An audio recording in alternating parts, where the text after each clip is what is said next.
सलाम, नमस्ते, सत श्री अकाल। मैं हूं रजा और आप देख रहे हैं रजाग्राफी का मिडिल ईस्ट गाजा अपडेट। हजरात, गाजा के अंदर इतिहास में पहली बार पाकिस्तान की फौज तैनात होने को तैयार है। जी हां, सारी दुनिया शौक में है कि इजराइल पाकिस्तान को अलाउ कैसे कर सकता है, लेकिन हां, इजराइल कर रहा है। हजरात, हो सकता है पाकिस्तान के लिए सिफारिश सऊदी अरब ने की हो इजराइल से, और अगर सऊदी अरब सिफारिश करेगा तो इजराइल 100% मानेगा। और आपको पता है कि इजराइल पाकिस्तान के खिलाफ इस वक्त कुछ नहीं बोलेगा, क्योंकि पाकिस्तान और सऊदी अरब का डिफेंस कॉरपोरेशन है, अभी जो हाल फिलहाल में डील हुई है। हजरात मोहतरम, सिर्फ पाकिस्तान नहीं, इंडोनेशिया और आज़रबाईजान, यानी 3 देश, पाकिस्तान, आज़रबाईजान और इंडोनेशिया, इन तीनों देश की सेना गाजा में तैनात होने के लिए तैयार है। बल्कि बिल्कुल तैयारियां पूरी हो चुकी है, कभी भी ये खबर आ सकती है। हजरात, अंतर्राष्ट्रीय ऑर्गेनाइजेशन रेड क्रॉस एक बार फिर से गाजा के अंदर और कई टीमों के साथ घुसी है। मकसद वही है, इजराइल के जो हॉस्टेज है उनकी लाशों को ढूंढना, और जाहिर सी बात है जिसकी भी लाश मलबे मिले उन लाशों को निकालना और उनको उनके घर वालों के हवाले करना। मकसद पहला ये है कि इजरायली हॉस्टेज को ढूंढना। हमास ने बड़ी बात कह दी है। हमास ने कहा कि हम अपने हथियार डालने को तैयार हैं अगर ऑक्यूपेशन खत्म हो जाता है, यानी इजराइल पूरी तरह से गजा से बाहर निकल जाता है और हमारे जो उसने इलाके में कब्जा किया है उन इलाकों को आज़ाद कर देता है, तो हम हथियार डाल देंगे। वहीं हमास ने यह भी कहा है कि हम इजराइल को दोबारा मौका नहीं देंगे कि वो गाजा पर दोबारा हमला करे। देखिए, ये है पॉजिटिव बयान।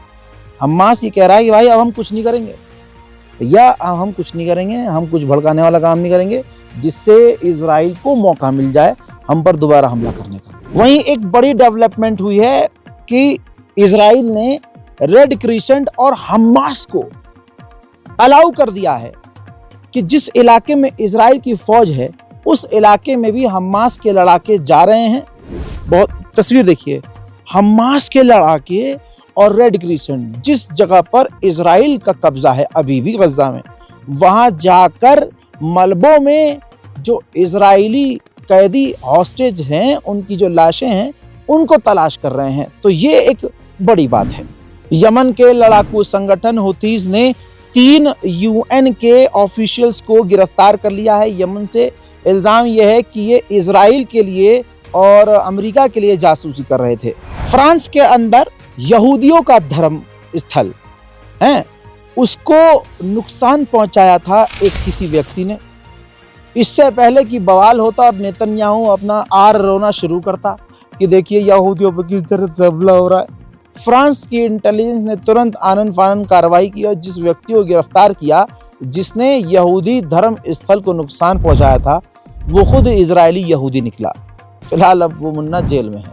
हजरात, अब ना बयानबाजी में टकरावबाजी देखी जा रही है, टकराव हो रहा है। नेतन्याहू ने आकर सफाई दी है कि जो लोग कहते हैं कि नेतन्याहू को इजराइल को अमेरिका कंट्रोल करता है, ऐसा बिल्कुल नहीं है। हम अपनी मर्जी के मालिक हैं, हम आज़ाद हैं। सुनिए। לפתוח את ישיבתה השבועית של הממשלה כאן בירושלים בירתנו המאוחדת. אדוני ראש הממשלה, בבקשה. תודה. בחודש האחרון אנחנו עדים לטענות מגוחכות ביחס ליחסים בין ארצות הברית וישראל. כשהייתי בוושינגטון נאמר שם שאני שולט בממשל האמריקני, אני מכתיב לו את המדיניות הביטחונית שלו. עכשיו טוענים את ההפך, הממשל האמריקני שולט בי והוא מכתיב את המדיניות הביטחונית של ישראל. לא זה נכון ולא זה נכון. ישראל היא מדינה עצמאית, ארצות הברית היא מדינה עצמאית, היחסים בינינו הם יחסים של שותפים. והשותפות הזאת שהגיעה לשיא של כל הזמנים התבטא גם בשיתוף המבצעי בחלק השני. उधर इजराइल को डर है कि तुर्की हमास को बचने में मदद कर रहा है, छुपने में मदद कर रहा है। हजरात, एक नया वीडियो आया है, ये देखिए। गाजा के अंदर तुर्की के नए इक्विपमेंट पहुंचे हैं जिनसे मलबे हटाने हैं, वहाँ सफाई करनी है, गाजा के लोगों की मदद करनी है। और इजराइल ने अलाउ तो किया है, लेकिन तुर्किश फौज को अभी तक इजराइल ने गाजा में एंटर होने से रोका हुआ है। मोहतरम हजरात, चंद तस्वीरें आपकी स्क्रीन पर लगाना चाहूँगा। एक बार फिर से 48 घंटे के अंदर गाजा में 50 से ज़्यादा फिलिस्तीनियों की लाशें बरामद हुई हैं और ये लाशें ऐसी हैं कि इनको उनके घर वाले भी नहीं पहचान पा रहे हैं। हज़रात, इसी के साथ इराक में गैस धमाका हुआ है और इस धमाके में एक इंसान की मौत हो गई है। अभी ये पुष्टि नहीं हुई है, कंफर्म नहीं हुआ है कि यह किसी की साजिश थी यह हादसा। वीडियो आपके सामने।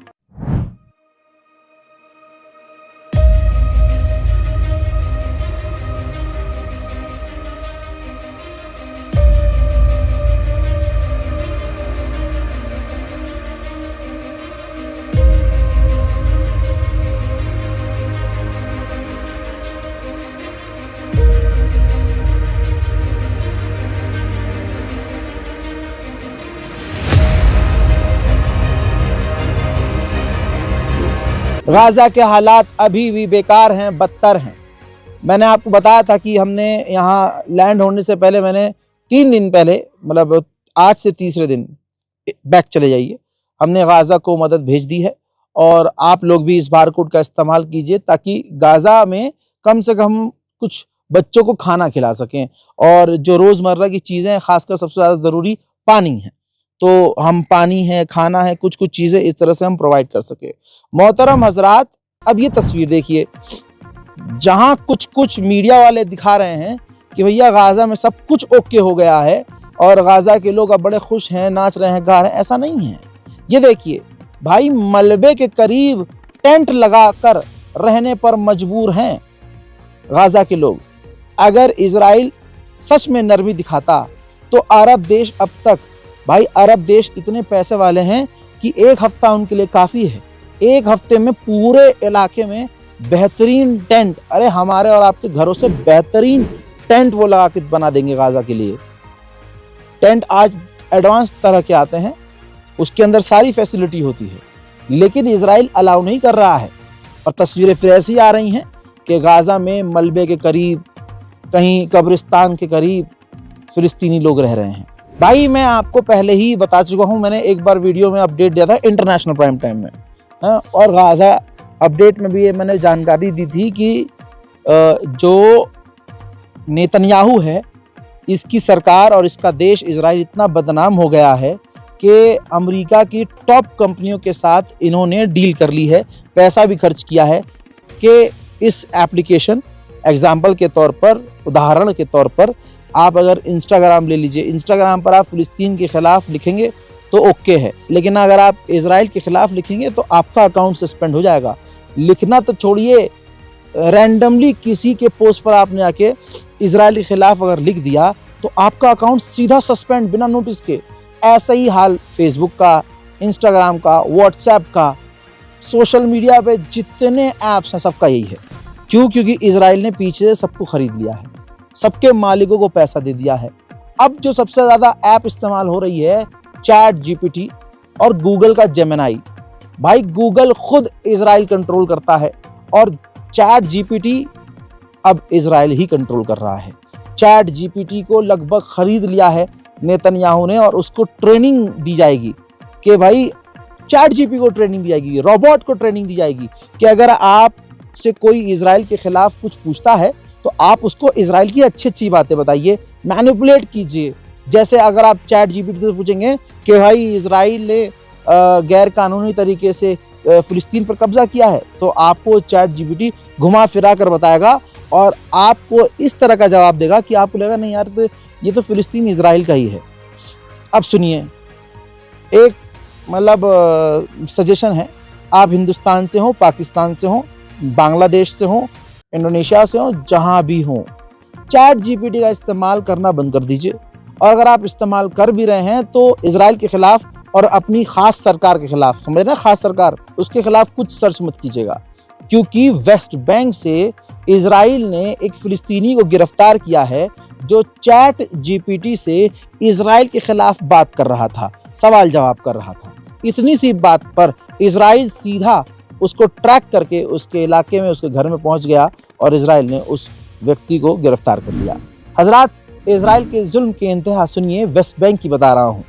जनवरी से अब तक, अक्टूबर तक, सिर्फ वेस्ट बैंक और वेस्ट बैंक के अंदर ही 40 से ज्यादा बच्चों को इजराइल ने कत्ल कर दिया है। वहीं इजराइल के सेटलर्स फिलिस्तीनियों के पेड़ तक चुरा रहे हैं। ये चीज मैं रोज दिखा रहा हूं, लेकिन आपके लिए बड़ा नहीं है, इसलिए आपको फर्क नहीं पड़ रहा है। लेकिन आने वाले समय में आप देखेंगे कि ये बात कितनी बड़ी थी। देखिए,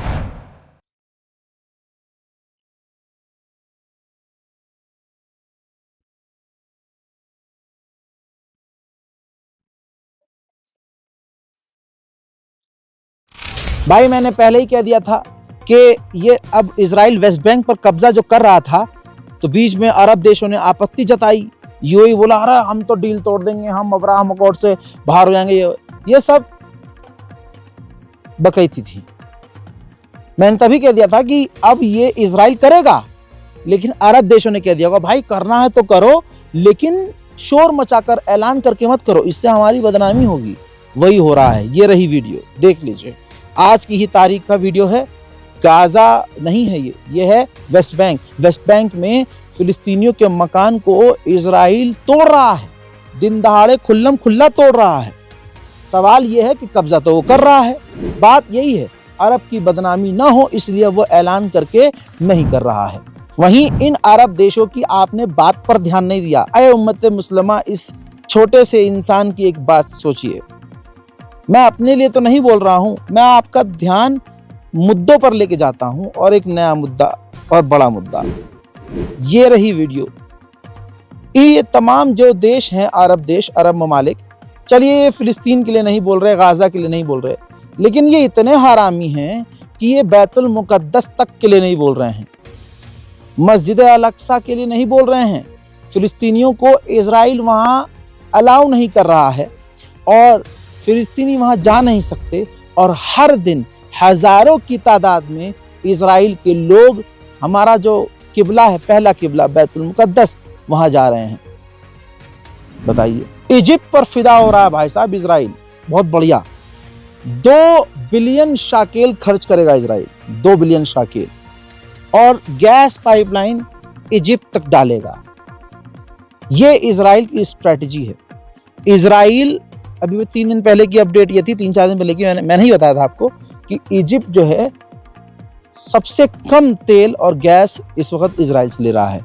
तो अब इजिप्ट को खुश करने के लिए इजराइल ने कहा कि हम ही 2 बिलियन शाकेल पैसा खर्च करके अपने यहाँ से इजिप्ट तक पाइपलाइन बिछा देंगे, और हम अपनी गैस जो है अपने ही पाइपलाइन से इजिप्ट को बेचेंगे। नेतन्याहू ने इजराइल की कोर्ट से रिक्वेस्ट की थी कि जो मेरे खिलाफ करप्शन के चार्जेस चल रहे हैं उनको कम कर दिया जाए, और जो तारीखें हैं इसको घटा दिया जाए, और कई केसों को खत्म कर दिया जाए।